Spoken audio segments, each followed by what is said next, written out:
Okay, in this case it's not so important, but later on it should be important.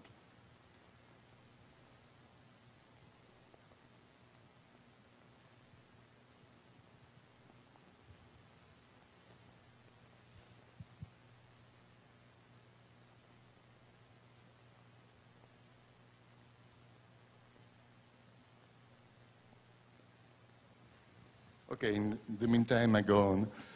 The musical piece, okay. He had built himself a violin.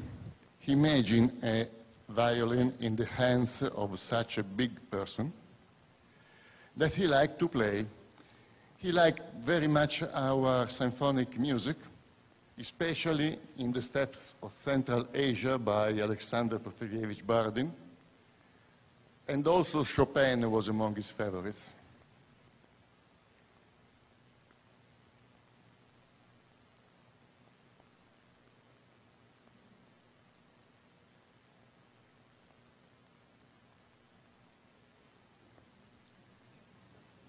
Technology is always a problem.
So we may go on.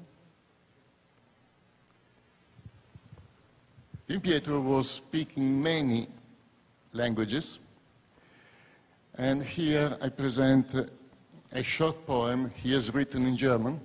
Das will viel heißen, natürlich Himmler, and so on. The translation is, the will may be felt obviously with care, with many variants, but if you pay attention, you may find everything in my adoptive son. We are always ready to discuss parity, and we find here and there some silent suggestions. The adoptive son was Bruno Samaciccia.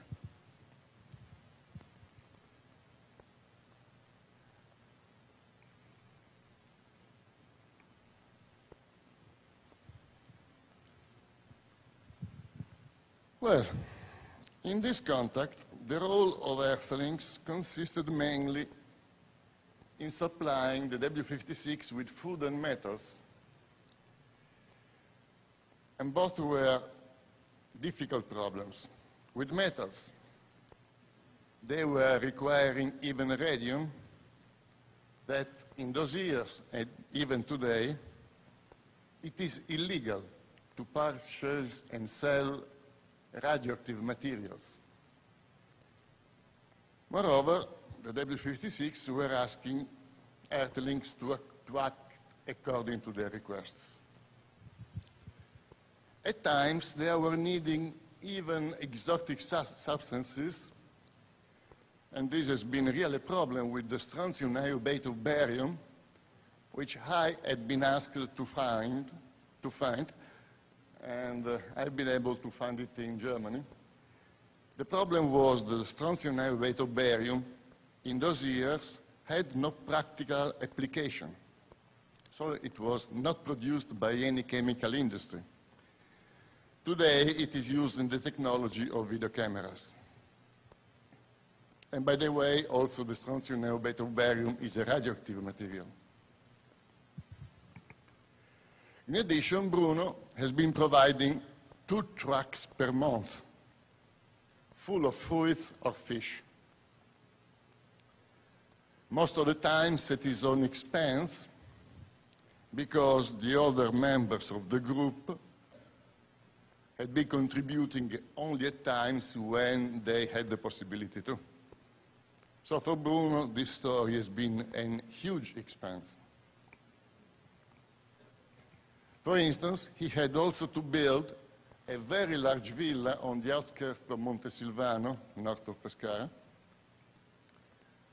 This villa has been designed by our friends. They decided how it was to be built, how many rooms there should be there, and so on and so forth. And this is the building.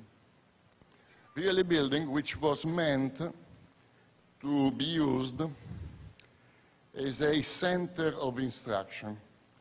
The idea was to gather selected groups of people, to host them in this house, and have them interact with the W56 in order that little by little this information could get spread.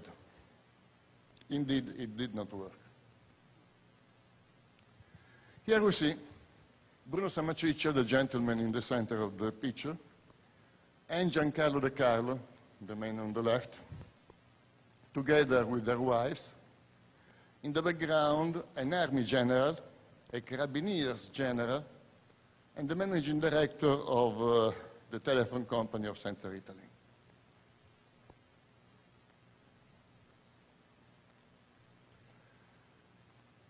Gaetano Tamburrini Orsini is the Carabiniers general who decided to write a book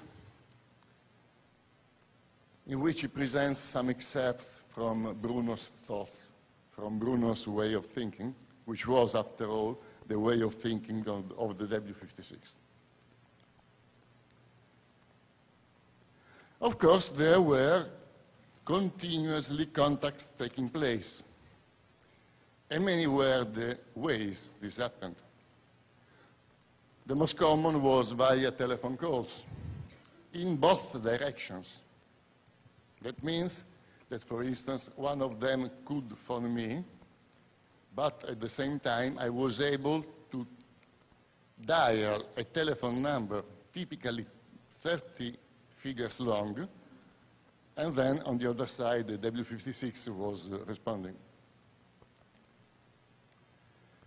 Superimposing over normal radio or TV broadcast. That means that you had a radio set tuned on some program. All of a sudden, the program was going away, and in its place, the voice or the music or anything by the W56 could be heard. The phenomenon was extremely strange because I often made the experiment of taking two identical radio sets, tuned at the same frequency. Only the one selected was fading away and switching to the W56, while the other, nearby, was acting normally. That means that a huge amount of energy was involved, together with